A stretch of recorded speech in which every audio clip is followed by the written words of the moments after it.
Welcome to the latest edition of the SWN podcast. I am your host, as always, Billy.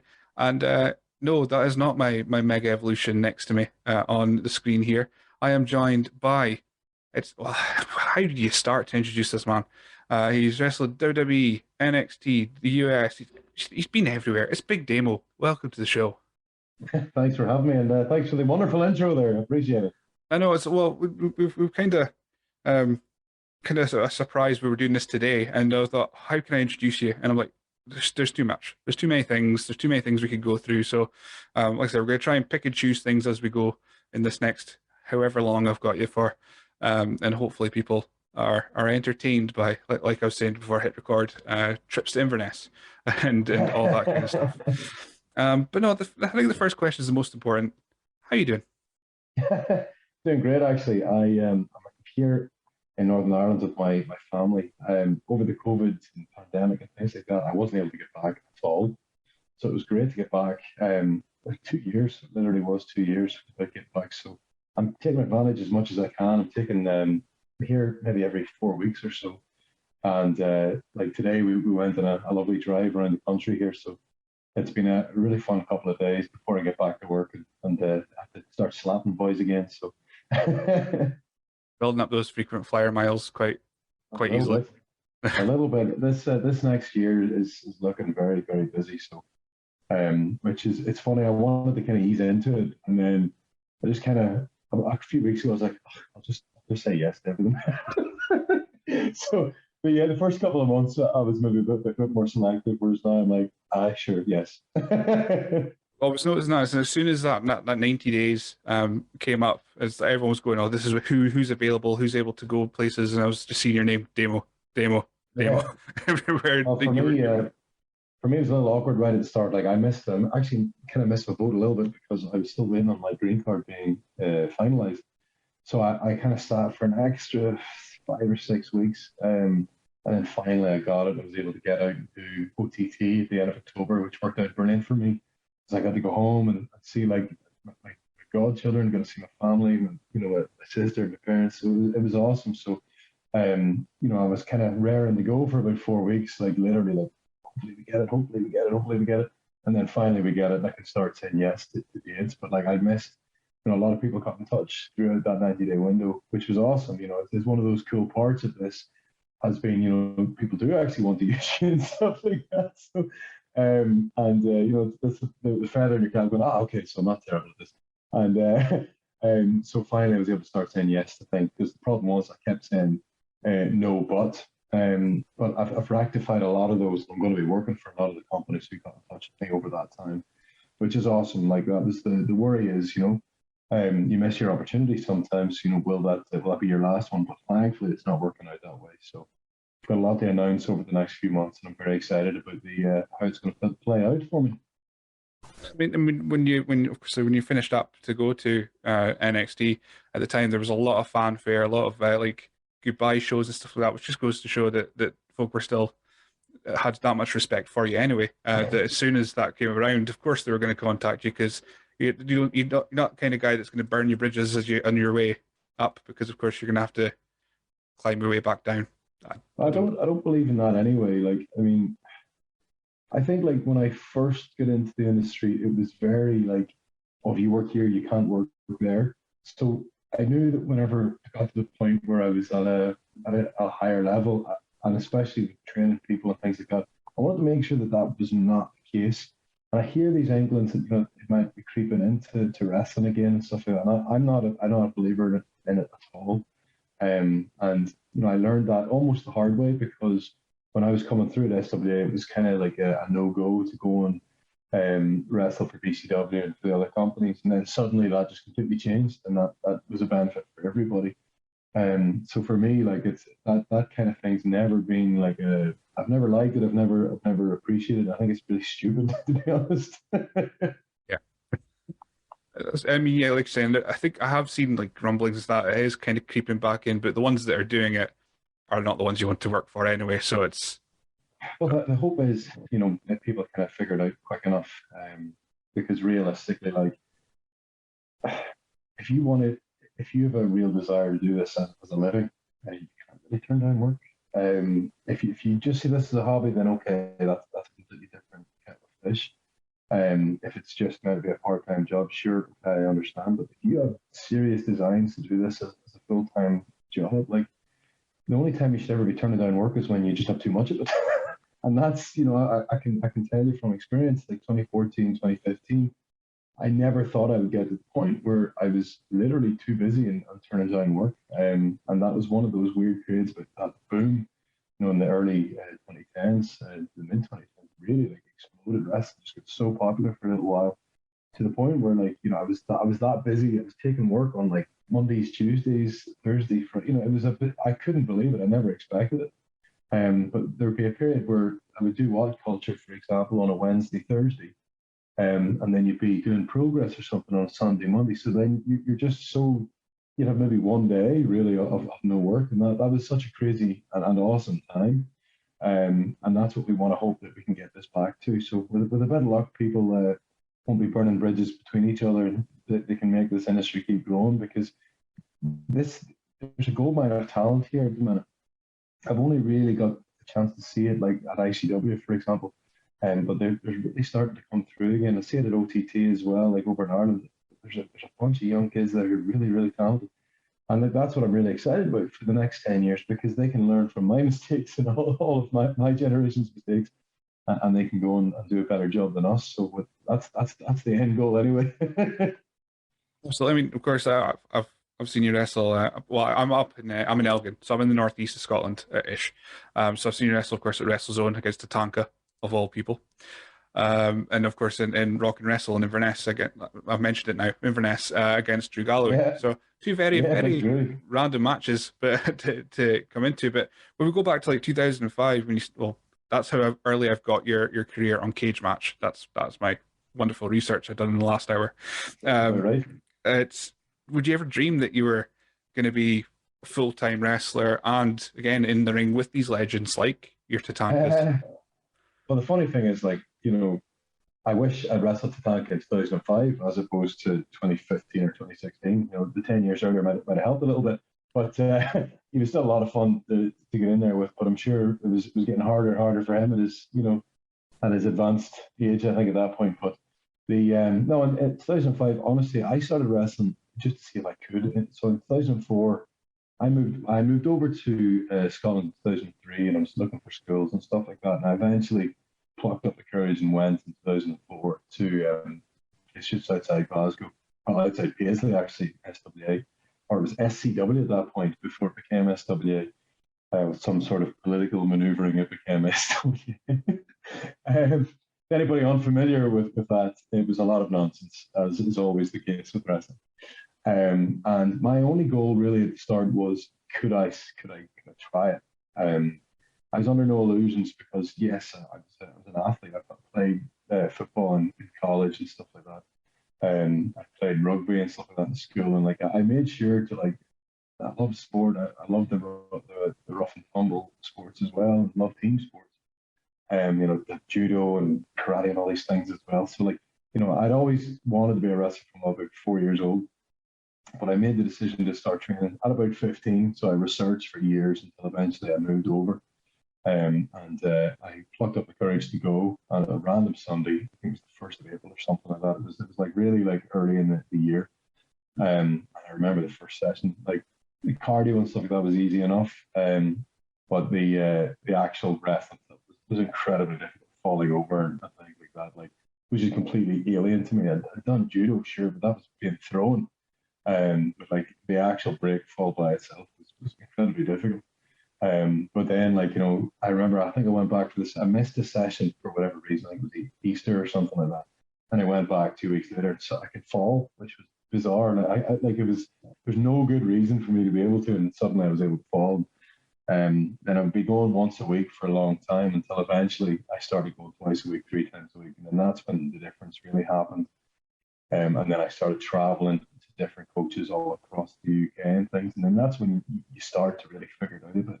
Because as much of a wrestling fan as I was, like, I had no idea what I was doing until years into wrestling. And I think by maybe '08 or '09, so you're talking, I've been on shows for maybe 3 or 4 years before I finally really figured out what I was doing. Because by that point, maybe I came close to 100 matches. Because there was very few shows for at least my first 2 years, and then the shows started coming and coming and coming. But it was by that time that I finally kind of figured out what was happening. And then again, it took years after then for me to figure out how I wanted to present myself and how I wanted to move forward. But like that's, I think it was up until about '09. And then finally in about '09, we get this worldwide recession. And suddenly the houses are down to like 40, 50 people. But we're actually starting to get good. And that's what was so bizarre when I really look back at that time. You know, we had a lot of really good talent coming through, obviously. Nicky Ash and Doudrop and Coffee Brothers, and all these ones are all coming through this kind of same window. And finally, the scene was starting to kind of figure itself out. ICW had started rising, and there's a lot of other companies by this point. So finally, we're starting to figure out what we're doing, how we want to present ourselves. Came a bit later, but there was this explosion, and suddenly 2012 onwards, every match and every show was starting to get a little bit better. You would sometimes bring people in from all across the world, and they would actually be like, actually, it's not bad here. Weren't sure what to expect.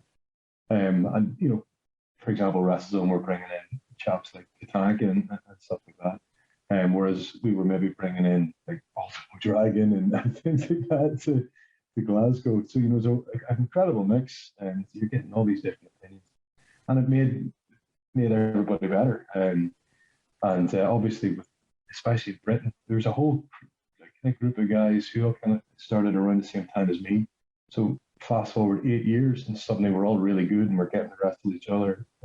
Progress, Rev Pro, ICW, all these things. And the rest of the world started watching. And that's the crazy part. That's why I'm hoping that the next crop can do the exact same thing all over again, because we did it because we weren't, for years, we were kind of not very good at this. And then, you get your experience, you get as many matches in as you can, and then we were ready to take the world by storm. And I remember I went into this locker room, I think it was my first or second time doing Progress, and literally every single person I respected in wrestling at the time was all in that locker room. And I was like, that was incredible. And then you go to Rev Pro, and there's kind of like six of us, six kind of Irish British guys who were all there and against Japanese or Americans, and every single one of us went on to do really well. And that's kind of an example, of capturing fire where you can, and that is kind of what happened. And it was an incredible experience for me personally. Going from not knowing if I wanted to do this at all to it became a hobby, it became a part-time job, it became a full-time job, and then it became my career. And I went through every stage of that over a very short period. And that's when I really think about it, 08, 09 onwards, it just exploded.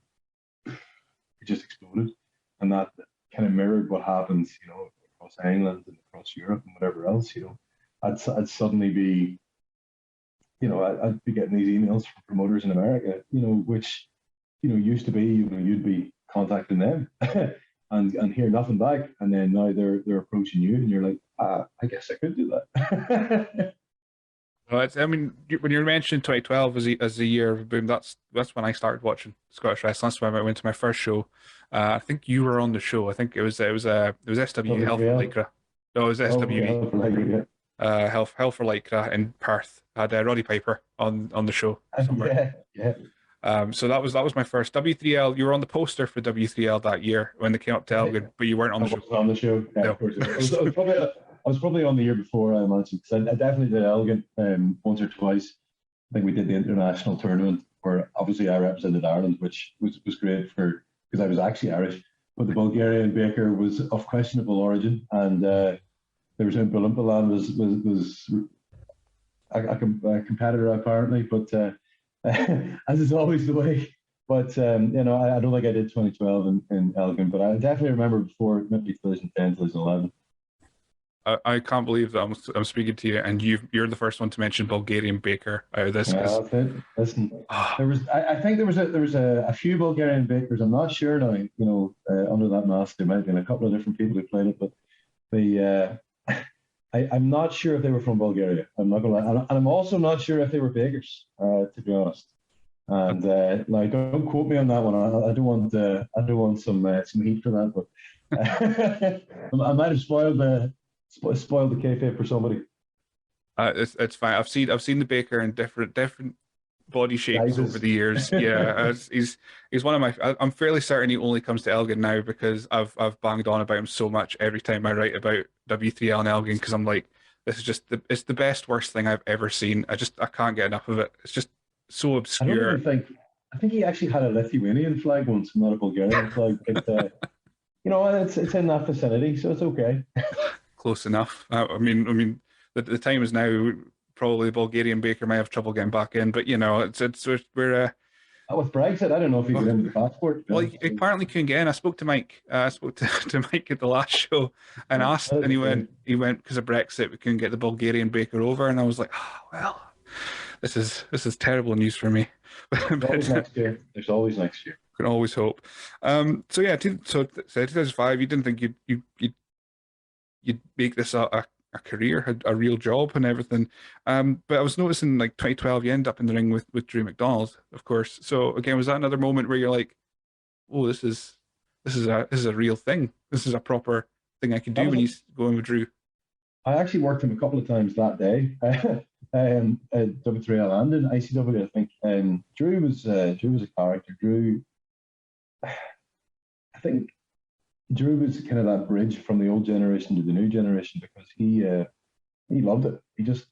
I Drew had to get both hips replaced because he would forever take those big spills to the outside and stuff like that. Like, which is mad because that's people always say that we take these mad risks in our generation, but Drew was a crazy guy. But great to be around. I really enjoyed it. He was such a laugh. Like we went out once, and I remember, right, I'm Irish obviously, so I'm a bit picky when it comes to to Guinness and things like that, right? And we're in this terrible nightclub in Glasgow, and the Guinness was disgusting.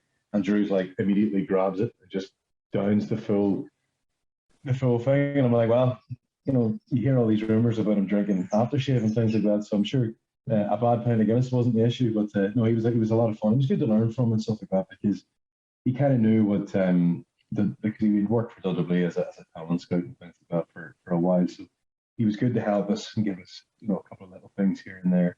But I know that he was really handy for a few of the lads who got to wrestle him. I know Adam Shane wrestled him a couple of times, and Stephen Kavanagh got the wrestling, or Alex Kavanagh, sorry, got the wrestling as well. So there's a few people got the wrestling at the same time, and then that was actually the kind of the start of Grado's push in ICW. It was the first time he finally got in the ring. He teamed up with Drew, so it was very cool, and I got to be a part of that as well. So it was a really cool day for me. It was a crazy day actually. But I'm not going to go into full details, but it was a hell of a day. We were wrestling in that. One of Mike's venues is up above a swimming pool. Can't remember which place it is, but it was a beautiful part of Fife. And then we're over the water into Glasgow for ICW, so it was a hell of a day. Must be doing double shots, things like that. Is that just? I mean, I suppose at that time you were just been buzzing to do all the stuff with Drew, but was there any part of you where you've had the first match of that day where you've maybe knocked a little bit more than you thought, and then you have to do another match later that night? Is there any regrets doing those kind of things, or are you just happy to absorb all? No, I think for me, like I once wrestled like 7 times in a day once. So like, I mean, like it's. I think when you're in the mindset, it's okay. We did these Bishopton Gala days every summer, and they just want us to keep going. So we did. So a bunch of us would just wrestle, take a break, wrestle, take a break. And I actually always really enjoyed it because I kind of like the pressure of trying to do something different to the one I've done before. So I loved all that stuff. And like a lot of the ones would be like, oh, I'm done now after one. And I'm like, nah, I'll go again. I'll go again. I'll go again, And obviously with, working for W3L and things like that, we always did tournaments and stuff. So one night tournaments, so you'd work 2 or 3 times. And it was always good because you want to get the experience. You want that time in ring. One of the reasons why I loved W3L was they'd always give me a microphone because Mike wanted to prove that I was actually foreign. So like I would actually talk on the mic and stuff.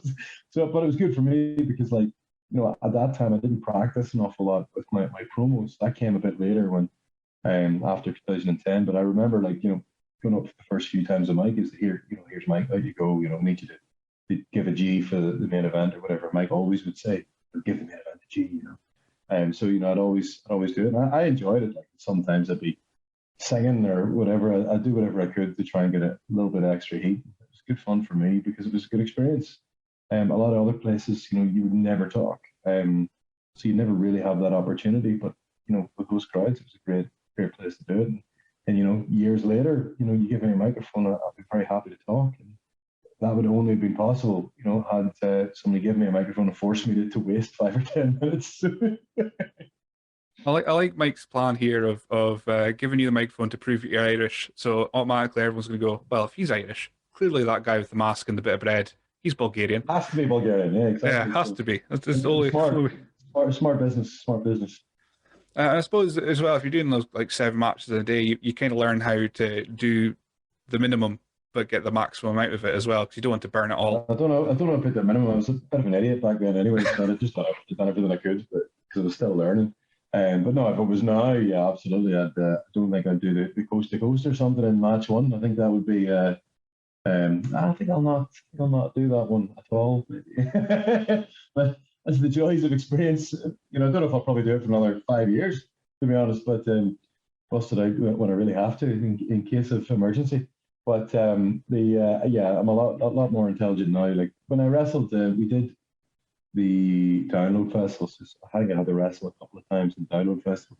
And I remember one of the matches I took a superplex, and like I actually tore my fascia in my foot, and I broke my heel, tore my fascia, and I had to wrestle again. And I remember thinking to myself, I probably could have organized this better, or maybe if I didn't take such a big spot early in the first match, then I wouldn't be panicking as if I was walking on glass on the second match. But it's a learning experience. Even at that point, I've been wrestling at 12 years or 13 years, whatever it was. I'm still learning, so that's that's the important part. So when you say, of course, when I first saw you wrestle again 2012, so you're quite a bit leaner at the time. What made you decide to present yourself in a different way and just change the whole character of Damien O'Connor to Big Damo? I think it was important because I got to the point where I'd have multiple people telling me like scouts and everything else that like, you're really good, but you don't have an X factor, and like it took me a long time to really understand what that meant. I'd be like, oh, blah, blah, blah, begrudging, wanting to change anything until it, kind of had a real chance to look at myself in the mirror and understand that at that point, I just had short hair, shaved stubble, maybe, I wore similar gear to everybody else. And I was, don't get me wrong, like in 2008, I remember when I first started, I was very lean. I was maybe at 11% body fat when I first started, or something. It was 10%, and I was like 12 and a half stone when I first started wrestling. And like being 6'2", 6'3" at 11 and a half, you look very skinny. So I started bulking like slowly anyway. So from about 2005 to 2009, and I was kind of at that level in 2009, where I was about 16 stone maybe, and I was starting to kind of fill out the way I wanted to, but like I still hadn't really a clue of how I wanted to present myself, And that came at about 2011 into 2012. I got really heavy, not heavy. I got into heavy lifting, like powerlifting. I was working out a lot with guys at the gym I was in. They were all really heavy lifters, and I was always pushing myself. And then with heavy lifting comes, okay, you need to eat more calories and things like that. So, I think I realized I went to about 18, 19 stone or something like that. And I was like, oh Christ, I'm quite heavy now. And then I realized, well, I measured, like one of the lads in the gym measured me. I had like 37-inch legs. And I was like, I've been hiding these, like, not really realizing, if I showcase this is actually quite impressive, really. And I didn't, like, they're only like 30 now, 30 inches or something. But at that point, like, I was really like lifting very, very heavy. I was working out on a regular basis with Joe Coffey and a bunch of others. So, like, and Joe was a big heavy lifter. He had a lot of strongman equipment in the gym he was at, so I had a lot of fun with all that stuff. But at first, it was just a laugh, and then I eventually realized, okay, I've packed on a lot of muscle here, and it's time to change the image. So Damien O'Connor was, I chose that name because it sounded like more Irish, right? But realistically, like, if I wanted to start working, and I just had started working in like Ireland and Northern Ireland and stuff like that, we didn't need to have an Irish name. It was like it worked for me, when I first started. But I didn't really want my gimmick to be, oh, he's the Irish guy. That worked for me, in W3L for bike, yeah, of course, but it's not going to work for me everywhere else. So I started thinking about that, what did I want to call myself and stuff like that. I think it was around the 2011, 2012, and I started wearing like getting into the trunks and stuff like that. And I just was wearing the trunks and boots, and I really liked how the image was coming together. I still had like the short hair and the stubble and stuff like that. But then I think I re-debuted with ICW at the end of 12, or maybe it was 13. I'm not really sure. And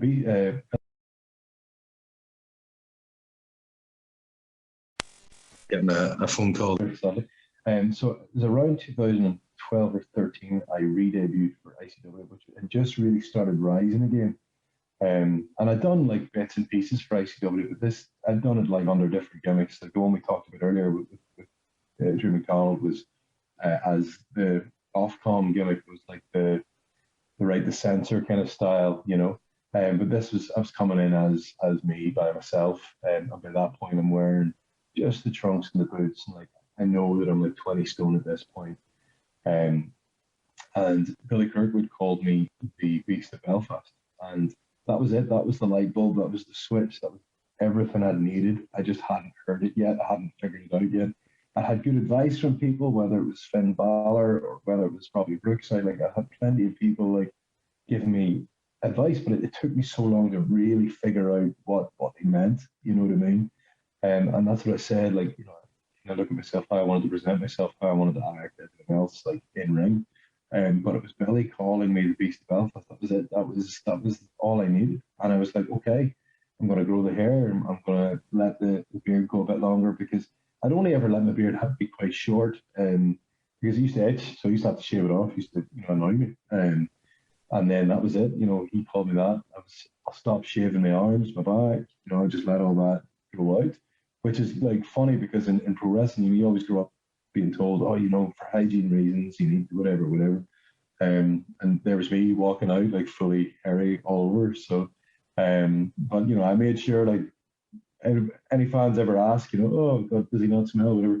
I always shower before, and it's quite simple actually. So, and that's it. So got really heavy into the training at the time. Then I started really focusing on my image, and then there was no point being called Damien O'Connor anymore. It was Damo, and then I think they started naturally they started calling me Big Damo because I was bigger, and by I think it was by pretty much the middle of 2014, I think, like I'd solidified with how I really wanted to present myself, and work just came my way all across the board. Like I was going to Germany, I was going to different parts of Europe, I was all over the UK, and it became, it was my full-time living, and it was so interesting because generally people would say, oh, heavyweights don't always do it as well and whatever else, but I was finding it the opposite. Like I was getting all these opportunities,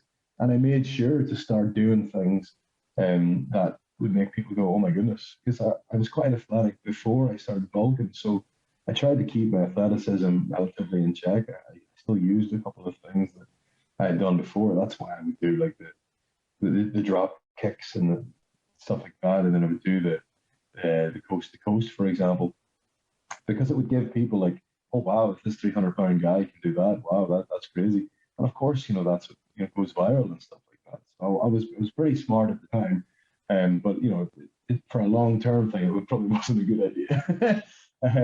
But like it also like I really loved how wrestling was evolving at the time. Like you were kind of finding a lot more kind of adult style wrestling was getting popular. which is funny because now my favorite thing is family friendly wrestling. But back then it's like, oh, you know, it's really cool.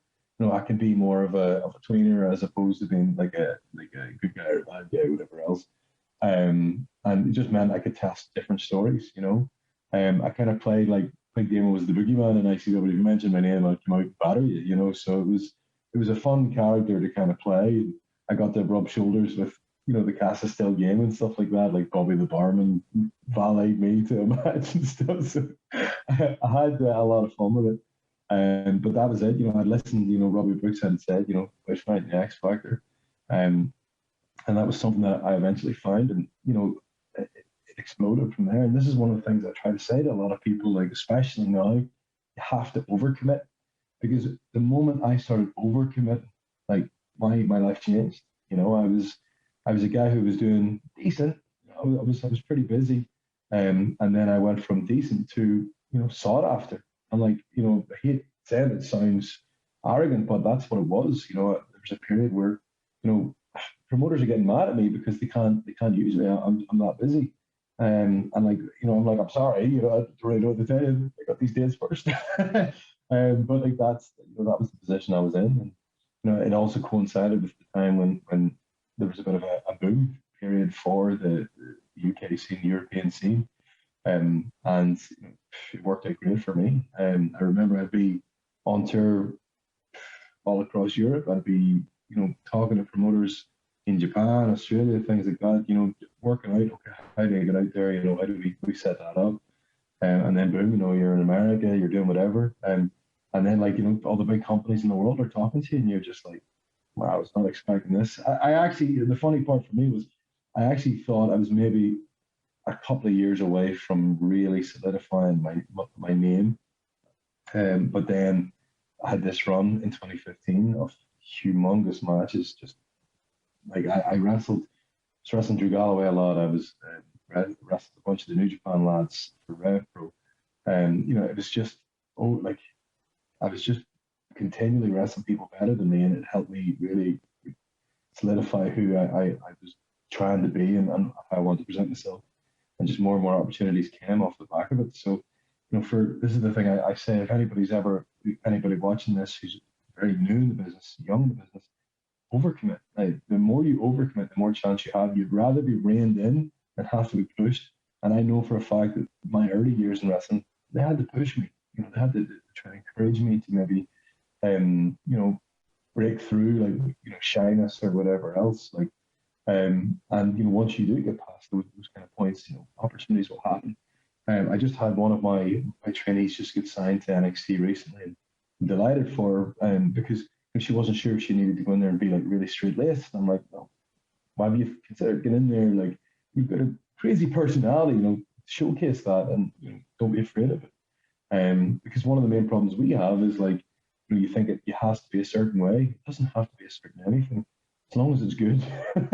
As long as you commit and do a good job, then opportunities will come your way. So that is one of the number one things. Like, if anybody's ever watching this, is overcommit. I guarantee you'll do well out of it. That's the thing. I mean, wrestling at the end of the day is, I mean, someone who's watched it for however long I've watched it now, but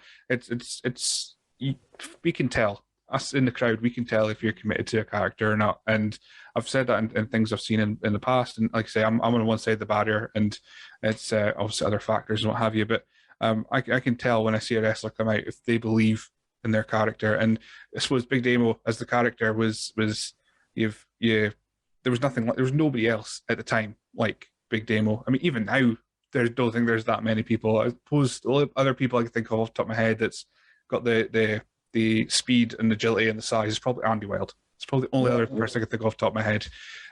So it's still and it's also a spectacle. Nobody, if you come out all hairy and that, it's like nobody's ever seen Big Damo.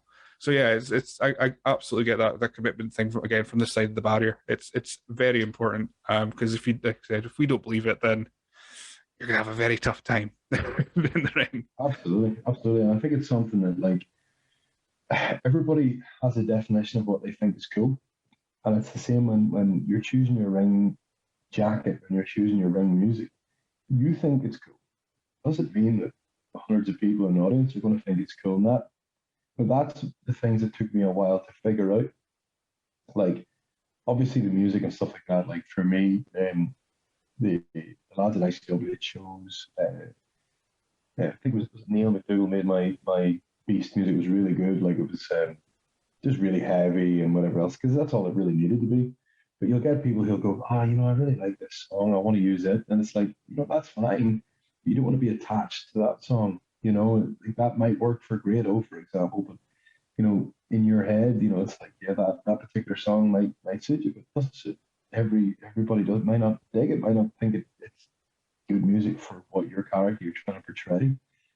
So it's one of the main things that I've been very lucky is that I've got a lot of good people around me who are always able to give me advice, and that includes my own friend group. You know what I mean? Like I had a bunch of people, like my old tag team partner Scotty, and there's so many others who you bounce ideas off. And they're not afraid to tell you the truth. Because some people might literally say, "Yeah, sure, that's great," and they don't mean it. You know what I mean? And you want people who are willing to challenge you and tell you if something's dumb. Um, and like, I'm a big fan of rap music, like I always have been, but maybe it wouldn't have suited Big Damo at the time to be coming out to like, basic rap music. Like, but I got a song, the song I got made recently. I was able to marry a little bit of what I wanted, with a little bit of rap into, and thankfully it works, or else that'd have been awkward. But at the time, they wanted like this kind of industrial metal thing for Damo, and it made sense. It was perfect for me, and um, especially like for what I we were trying to present me as, which was literally like the guy in the pub you don't mess with is what Damo was meant to be. And that's exactly how we played it out. It worked really well for me. And like that's the thing that I was able to collaborate with the lads there. And then when I was outside of ICW, I was able to showcase different parts of what Damo could be. Because if I'm in Future Shock, which Future Shock is more of a technical wrestling, like Big Damo doesn't have to be a technical wrestler, but if he does one or two little things, then that suits what the audience likes there. And then I can do the rest of what my act is. And that's the same thing, whether it's going to progress, where it might be, okay, they want maybe a slightly more athletic contest, or Rev Pro, where, especially with Japanese influence, they're wanting to have like more back and forth, they call it strong style sometimes wrongly. They want that kind of more aggressive style. Great, happy days, you can go in there and you can pretty much do your act, but add the little bits that they want. But like if you overcommit to your actual gimmick and really like try to force it down people's throat, and then people will remember you. And like there's a couple of people like on the scene, like Karen Amara and stuff like that, has done a really good job to present themselves differently, and people always remember them because of it. You know what I mean? And there was people like that, like in Scotland as well. Like there's a reason why people remember them at the end of the night, because they've overcommitted to what they do. And so that honestly like helped me a lot. And I think like a lot of the guys and girls who understood that, I know Dewdrop, for example, like, she really like maybe wanted to hide herself a bit more at the beginning. Whereas once she started really accepting who she was, her career exploded, and rightly so. And look at her now on Monday Night Raw. So that's the thing I was saying. Like rather overcommit than try to undercommit and hide or have to be pushed. Just on the whole, you mentioned still game, and that I always kind of saw you as like Big Innes, like you're saying, the guy in the corner, Big Innes comes in. It's brilliant you said that. Like that's literally what one of my friends said to me. You're Big Innes. I was like, yeah, I get it. If anybody has Maduri, that's the only problem for me. I guess it would be Guinness. So you mentioned 2015, of course, when I was doing my crack research. I did notice when you said 2015, I was looking at your opponents here. You had Ciampa, you had Chris Masters, you had Walter, Gunther, as he's now known, Nakamura, Tanahashi, Ishii. You must have been sore. That must have been a very sore year. I think everybody at that point, everybody was just sore wrestling me, to be honest. So I think I was going pretty hard at that point. But no, there was a period. Right, I had I undoubtedly try out. I'm trying to remember which years. I think I had tried in April, and I think I was walking in there hurt, and then I had another try in that November, which that's when I knew that like I was probably going to get a job, because it was a very different response and everything else. But I walked in with I had broken ribs. I had a problem with my foot. I had a VMO issue in my knee. Because I went nuts in the lead up to it, because I was like, if I go tentative, then, you know, if I go tentative and don't get a job, then I might have affected myself with who I'm working for at the time. So I was like, you know, I'm just going to go balls to the wall. And if it comes, it comes. Because I'd been there, like the lead up to the April tryout, I tried, maybe limited a couple of my dates. And I was trying really hard to get into the best cardio shape that I could. Like, and I realized it was for nothing, because like I shouldn't have sacrificed my style, because you might get hurt anyway. You might get hurt at the gym. You could get hurt, you know, walking to the car or whatever. You know, like you don't know. Um, so like the second time, and it's so funny. I went in with a completely different attitude and I got signed. So second time I literally went in with, well, if they don't sign me, I don't care. I'll go elsewhere. And that was my attitude in at the end of 2015, which is so different to what it was at the start of 2015. Um, but as I said, you know, like, you know, you start talking to all these companies, and like I'm getting emailed by, I think so. Global Force was something they were going to try and kick off, Jeff Jarrett's promotion, and then I'm doing the thing with TNA, then I'm speaking to New Japan about doing something there. Like, it was just this crazy time, and boom, the get back in touch with me and say, we want to sign you. So you're like, okay, that was a good few months. But like, I think that was it. Like, I think because I really committed at the time, instead of like, you know, shying away from it. You know, yes, I was walking in with a few injuries at the time, but I nailed the tryout. You know, and I think I was more prepared for it. I wasn't tentative, and I was like, I think having the attitude of, you know, well, if they don't want me, then it's their loss. That helped a lot as well. Whereas previously, I think, you know, I didn't feel that way. I think I was like, oh no, I'd really like to, I would like to get a job, whatever else. Whereas the second time I went in there, I was like, you don't sign me, I'll go somewhere else. And that was, I performed better. I had much better matches. I flew through the drills. I remember they particularly pushed me pretty hard the second time. I remember I gave Norman Smiley shit about this recently, actually. He had me do drills that little bit extra than everybody else, and I think it was because they wanted to see if I actually had the cardio. Of course, I did. You know, I was wrestling multiple times a week, and yes, I was big, but like, you know, I was an athlete, and that was one of the things I think they were really happy with. I remember they even said to me, "It's like, you know, we want to see if you're durable and if you're an athlete or not, or this is just, you know, you're a heavy guy." And I was like, yeah, sure, no problem. And you know, I did all the extra drills that I had to do. And to be honest, I found it easy with all the injuries. Like, don't get me wrong, the broken ribs were a nightmare.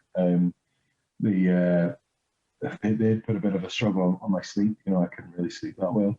But like, insofar as everything else, it was easy. I had a match with Alistair Black at the end of the weekend, and they signed us both. So that was kind of the way it worked. So. Oh yeah, you mentioned Global Force 2016. You mentioned TNA as well. I love TNA, and the fact that your like first match I got noted here was against Eric Young. That just seems to kind of set off your future path there. But no, 5-star wrestling, um, which you know, it's no, I've always heard from all the wrestlers was you got paid, which is the most important thing. You got paid to do what you need to do. Yeah, absolutely. But when you're seeing all the kind of, I don't know, decisions online, or the choices they were making, was a part of you just trying to just try and take your promoter hat off, and you did SWA and stuff? Was it you just trying Yeah, to take that off and just go, nope, I'm here to do a job. This is what I'm here to do. I don't need to listen to that. I don't need to see I what think I I can think clearly see is wrong. from my own perspective, I was like, I knew it was not going to work, because they went too big too fast, and they were approaching these massive venues, like you're talking about the same venues that WWE does, right? But you don't have the beauty of WWE television being able to advertise what you're doing, you know. So, you know, that was a ready-made advertisement for what WWE does, you know. So when you don't have that, then you're hoping that word of mouth or whatever else will put people in the door. And without like Progress and ICW and Rev Pro had built their audience, you know. So like, without that, you're trying something completely new, completely fresh, and just thinking putting Rey Mysterio on a poster is enough. Like, don't get me wrong, 10 years before that, it would have been enough, and you would have got maybe 10,000 people. But the way wrestling had gone, people wanted more bang for their buck. They wanted more than just a name or whatever else. They wanted to know that they were going to be entertained, and it's just the way. It's kind of the way fans have evolved as well as the wrestling. But like, listen, my experience at 5 Star was hilarious. It was me and Nick Aldis against Luke King Sharp. It was the most, and we were the baby faces and he was the heel. Like, that made me realize that they had no idea what they were doing.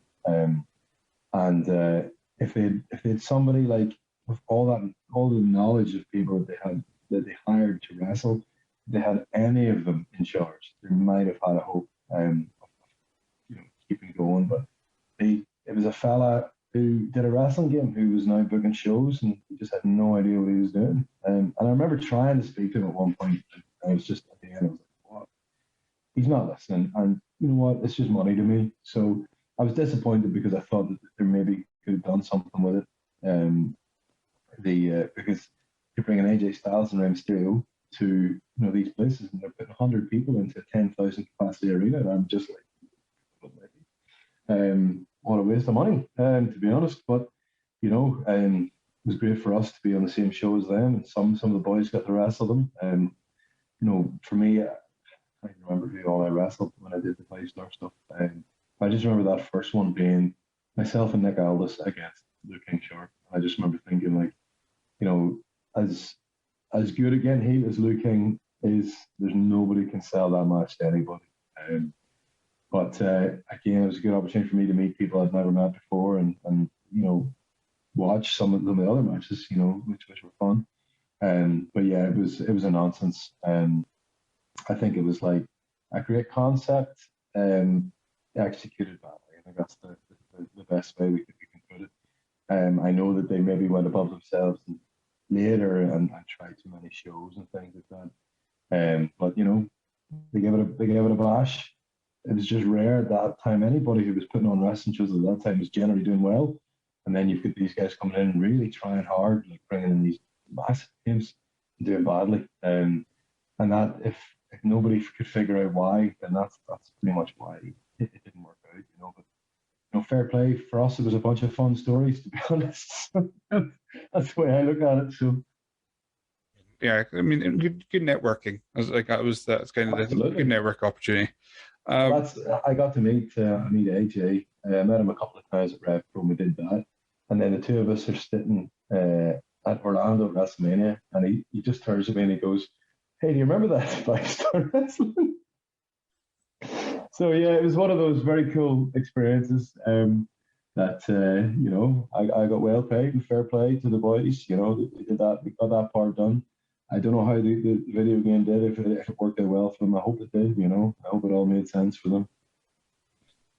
I mean, I played it, and if it did, then well done to them, because it was a difficult one to play for me, but some people sure liked it. So I guess it's the equivalent. Of me deciding tomorrow that I'm going to start doing a football game to go up against FIFA. Yeah, I suppose, yeah. Choosing, I quite like football. I've watched football all my life. It's a huge passion of mine. But there's no way in God's earth should I do a football computer game. But never mind. So I mean, we won't cover your NXT stuff in depth, because I know that you've done quite a few interviews, and I'm assuming a lot of people will more likely concentrate on that kind of thing than, like I said, myself speaking about the Bulgarian baker. Which was I was hoping that's why I kind of try to sell it to you, going, I'm going to ask you about stuff outside of that. It'll be fine. We will do something different anyway.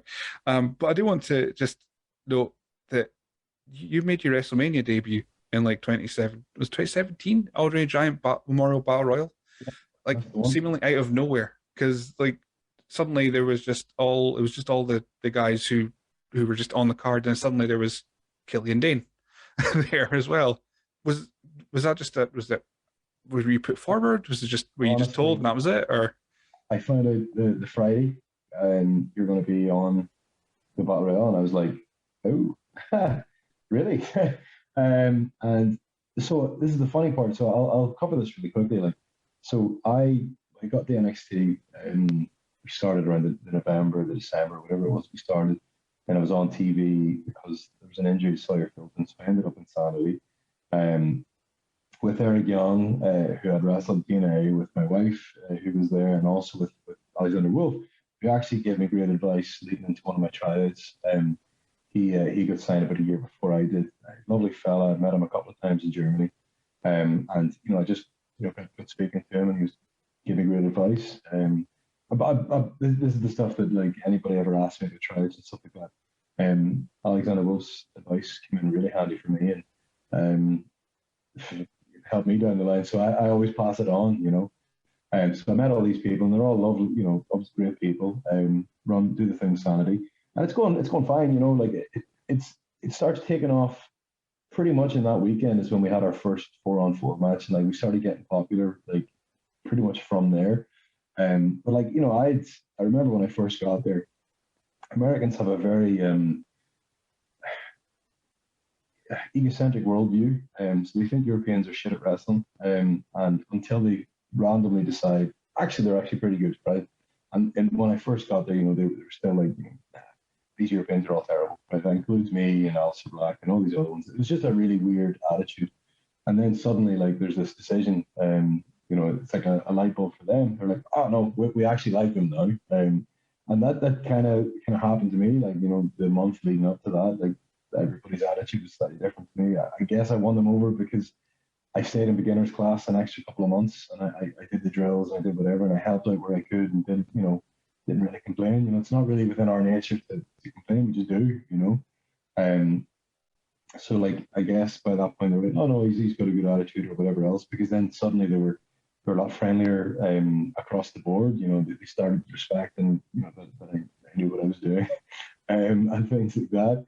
And then suddenly they just decided, yeah, you're in the battle royale. I'm like, okay, brilliant. And I'm not gonna lie to you, I haven't been nervous for a long time in wrestling, because it became like second nature to me. I remember like, but obviously getting ready for WrestleMania is a different kettle of fish entirely. You get told you're going to be in the final three and stuff like that. I'm sharing the ring with guys who are in the middle of pushes and guys who've been there for a long time, legends, and there's all kinds of wonderful people there. And I am sharing a ring with loads of lads who I respect. Like it's hard to explain. Like there's maybe like 20 odd people there who I've just been like, I've watched wrestle a million times, thinking, oh my god, they're brilliant, and they're all in this fucking rumble with me. But like I remember just as I was going out, like Shawn Michaels said to me, try your best to take it in, because you've earned it through your career. Yes, you're new in the door for this, but you earned it through what you've done. I'm like, oh, thank you, Shawn. And I tried. I looked down the ramp and I looked left and right, and then as soon as you get in, you're in game mode. And I don't. You just do what you can. I've done so many rumbles, so many battle royales and stuff like that, so I generally know, what I'm doing at those things. Pretty much punch Dolph Ziggler and throw him out. He hangs on. That's literally what I kept doing. And in the middle of it, Sin Cara legit lifts me and throws me out, and I just barely hold on, and he's laughing through his mask. Like he's just that type of guy. It was my first time meeting him. Lovely fella actually. And he literally deadlifts me over the room, and I'm like, but no, it was a great experience. You find out literally 2 days before, and then the next day I had to be at work at 9 a.m. Because we needed to be there for like some tour group was coming through the PC, and I was first one in the ring, first one doing drills, so I never really got a chance to enjoy it. And I've got like Bray Wyatt and all these guys telling me you need to get to the after party, and I'm like, well, I work tomorrow at like 8:30 or whatever it was, so. They're like, what do you mean you have to be? I said, well, they've told me I have to be there, so I'll be there. You know what I mean? So I'm sure if I'd asked, I probably could have got out of it, but like just it's just what we had to do, and I made sure I was the first one in doing drills, so they knew that I wanted to make sure that I was leading the class because I was still with probably a beginner's class or whatever else. I wanted to make sure that they all knew that no matter what, it's still back to your 9 to 5 the next day, and that was the important part, but I had a great experience, and then we did the night before that we did the kind of link him with Motionless in White, which is a band over here, over there, because I'm actually in UK right now. But we all painted our faces and whatever else, and see trying to get that out was a nightmare. But and then it all kind of went up from there. Like they started trusting us and stuff like that. Sanity started getting doing pretty well. Nikki did really well. She was having this really cool couple of matches with Asuka and stuff like that. I got to wrestle Drew on the Download Festival, so then they realized, oh my God, he's actually pretty good. So I then got a singles match with Drew on TV, and then they started kind of giving me like a mini singles push because I'd been working with as a tag team predominantly, and then they kind of started using me in singles matches, which was awesome. And I had a couple of really fun ones.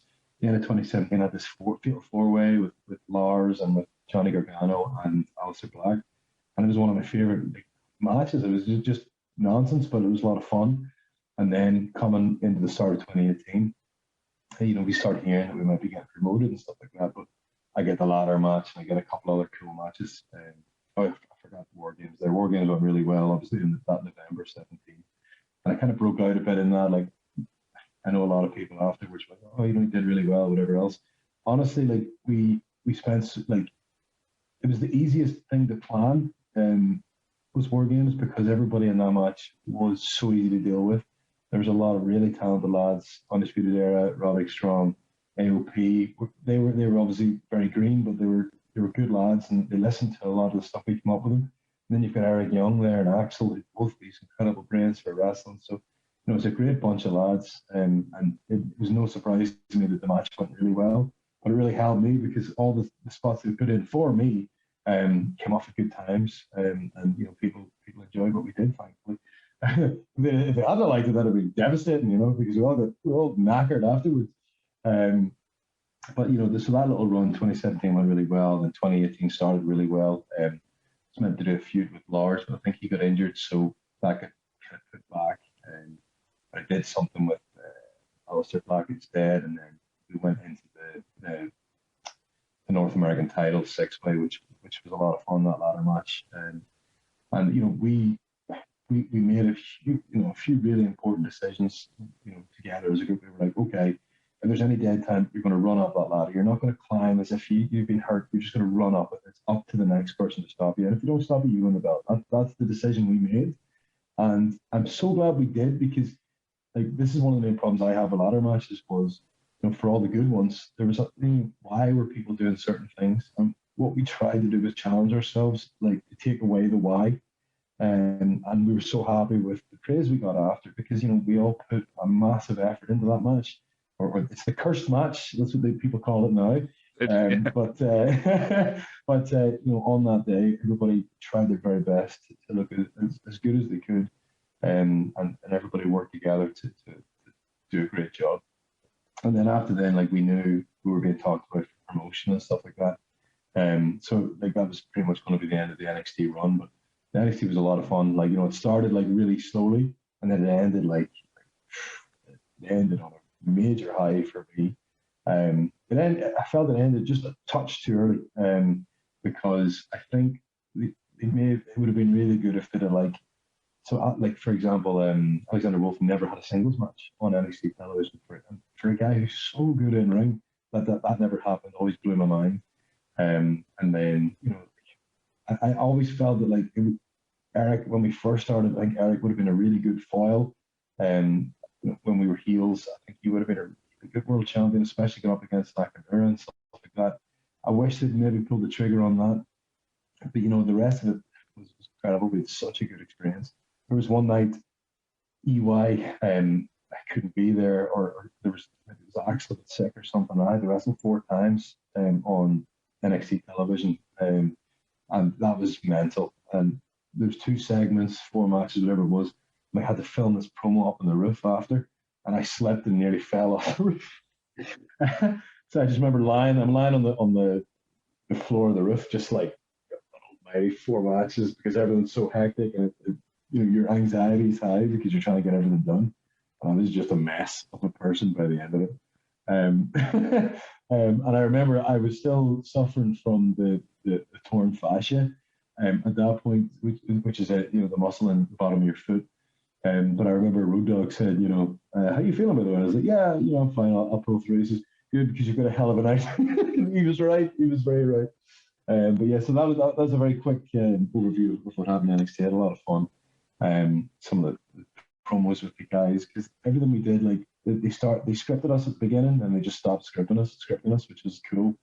And they were like, we need you to say something along those lines, and we just got to try and jam it out with each other. And EY is such a professional. He's been on TV for so long that for the three of us, learning under him was just, it was so important for all of us, because yes, we were all good wrestlers, but we weren't TV wrestlers. And learning under EY, we got to become TV wrestlers, and it helped all of us for the rest of our careers. And especially now, because we can now show the next group behind us, especially Axel's doing it over in Germany, and obviously I'm doing it here in Europe, trying to help people in the UK and Ireland, and trying to help people get used to being ready for television. And the beauty is, with the likes of Progress, WXW, WWE, that stuff's on the network. You know what I mean? So there's certain people I've been able to get an ear off and explain certain things to them. And being able to see them kind of like fly has been really cool. Being able to take some of that advice, because I wouldn't be where I was were it not for the advice that I got from EY and from the people before him. And then some of my opponents, even some of the camera guys. This is another thing. Like, one of the coolest parts was actually speaking to the production staff. That's what really helped a lot of us figure this out. Camera guys are really approachable, and they really helped us. They're saying, listen, we're going to be here at this time. And I always find them. And like, one of the things that I always complimented about was that I was always finding the camera and stuff like that, like naturally. Like when I was on the cell and there'd be like sliver coming out of my mouth, I'd always be saying, sliver. But I'd always be doing it towards one of the cameras. And that was pretty cool. Like that's something that they didn't really like teach us. But if you asked, they would help you. And that's, I love the working with the camera team. Some of them have been doing it for 20 years. So it was incredible, like learning experience as well from that regard, And then obviously you have some of the producers who were able to put their knowledge that they'd done for years and years and years into certain things that we can do. But it's so funny, like then when I'm at the Square Go the other day, we actually, got talking to a bunch of lads trying to say that if we try and do it this way, try to throw things out this way, yes, things are going to get missed. Of course they are. But if you do your very best to try and like wait in between motions, wait in between things for this to happen, then we'll be able to catch it. And the best advice I gave the lads at the Square Go, for example, was something that Shawn Michaels said to me. He said, you keep trying to throw people out, camera goes to you. And he was so right. And like you can see, like Dolph Ziggler is the ultimate. Like he does it so many times and has so many cool spots for it. And honestly, I think Leighton Buzzard, poor guy, was probably sick of me because I kept throwing him out. Like right, hold on. And just as well he did hold on because he was winning. But no, that's one of the cool parts, being able to impart some of this knowledge back from our time there. But so that was my stream of consciousness about NXT there. Right.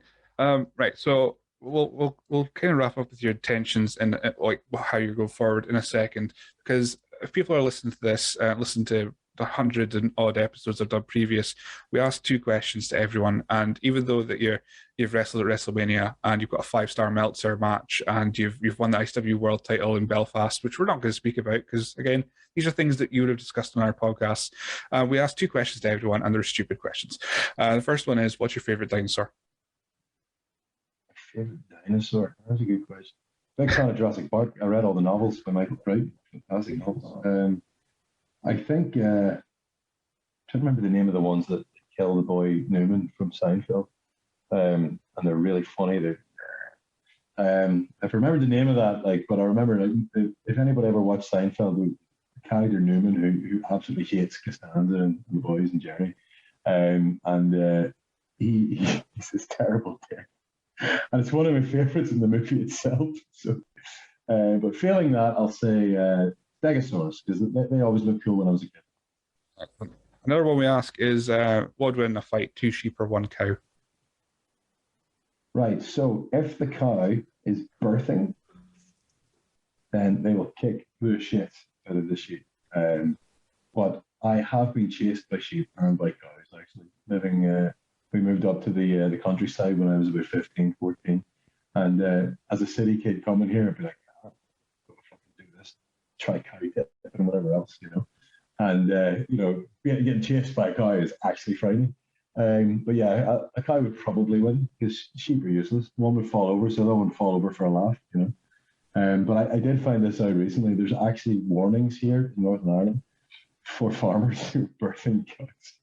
It's this like, I remember when I was a kid, you see, the drunk driving warnings. There's actually a birthing cow warning right here in Northern Ireland that plays on Northern Irish television. So yeah, I'd say the cow. I love this question. Every time I ask it, I know it's a ridiculous question, but everyone takes it. They always have an angle, and that's I the have to first take it time I've seriously. had that. I have to take it seriously, you know. Yeah, absolutely. So yeah, well, like I said, we'll wrap up with like I say your intentions. You came back to the UK, of course, came back to Ireland and Europe, and you're everywhere.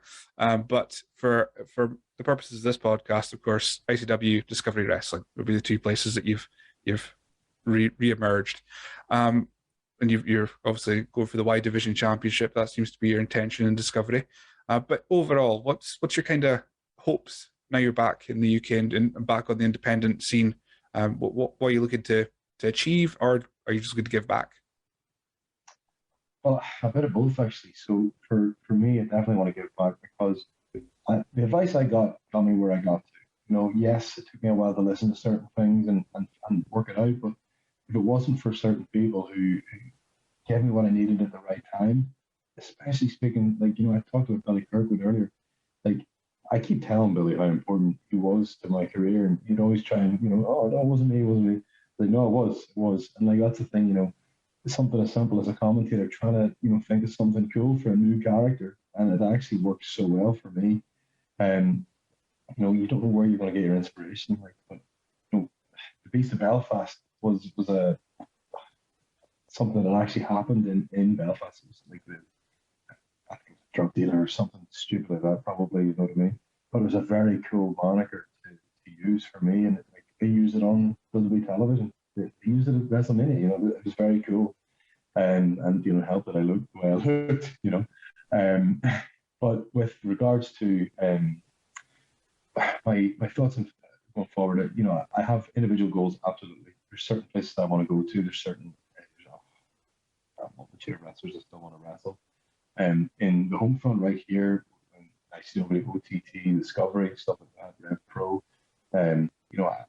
I'd love to be at a point where I can help every person coming through that door. I know some are going to listen and some are going to aren't. And I've been that guy. I've been both of those guys actually. The boy who didn't want to take advice, and then I was the guy who was desperate for it. And for the ones who want help, I definitely want to help, and I want to try. I want this scene to rise again. It took a massive tumble because of the pandemic and everything else, but I want it to rise. I remember what it felt like. It was a very cool experience being here in the middle of the biggest boom since the world of sport. So I'd like to help that come along. Personally, of course I want to be champion. Of course I want to be top of the bill. But that'll come. That'll come with time because I am as good as I said I am. But I'm looking forward to helping everybody else along the way and people coming behind me. But as opposed to America and things like that, a bunch of things I'm looking forward to announcing, especially like coming up over the WrestleMania weekend. There's a lot of things happening over there in Dallas that I'm looking forward to announcing. And then a lot of companies outside of that, which will be getting announced very shortly. I was quite picky with regards to where I wanted to debut, and I wanted to re-debut, and that was in the UK and Ireland. I did that. I was very happy with that, but now I'll be focusing a little bit on America. So that's what you'll see me appear there a little bit more over this next couple of months. I'm very excited about, and then hopefully beyond. So that's the goals. Insofar as what I want to do internationally. Because I'm 37, I feel like I'm ready to take on the world. I want to prove myself as one of the top heavyweights, if not the top heavyweight on the planet today.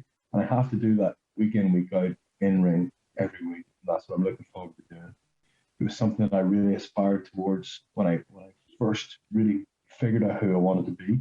But now I have the joys of all this experience on television and everywhere else, as well as the years and years and years of experience that I did before. So for me, this is is the goal. This is what I need to set out to do. I want to try and be the number one. And it's a lofty goal. I've no doubt about it. But the more lofty a goal, the better. Because at this point, I've done everything I ever wanted to do. So now I need to create new goals. So I'm going to go lofty because worst comes to worst. You know, shoot for the stars and you miss, you'll still be in the clouds. Whatever else, there's lots of fun ways of dressing up that saying. But you know, for me personally, I'm far from being done with this. But I will be keeping an eye on helping the next generation. Anybody who wants that help, I'm there to give it. And if you don't want that help, then in a couple of years' time, when you do want it, then I'll be there again. I think that's the best way to kind of wrap it up there. So perfect. Thank you very much for taking the time to speak to me. Like I said, we've arranged this very last minute, and it's been so much fun to get a chance to speak to you, especially as a guy who's seen you. Like I say, I've met you in after shows in that, and we were both looking very different then, and now we're at a position where I've got some sort of Scottish wrestling podcast, and you're just tearing up the world as trying to get into that point of being the number one heavyweight in the world as well. So I think it's been a journey. So where can people find out about Big Damo? We've got your social media handles. Where can people find out more about you? So I pretty much use the same one across the board, at Damo Mackle, all one word. That's on Twitter, Instagram. You can get me on Cameo. You can get me occasionally on Twitch, but that's something I've scaled back a little bit with my travels. But you can find me pretty much everywhere as Damo Mackle, and I'll be announcing a bunch of stuff very shortly. Perfect. Well, thank you very much for taking the time today. My pleasure. Thank you for having me.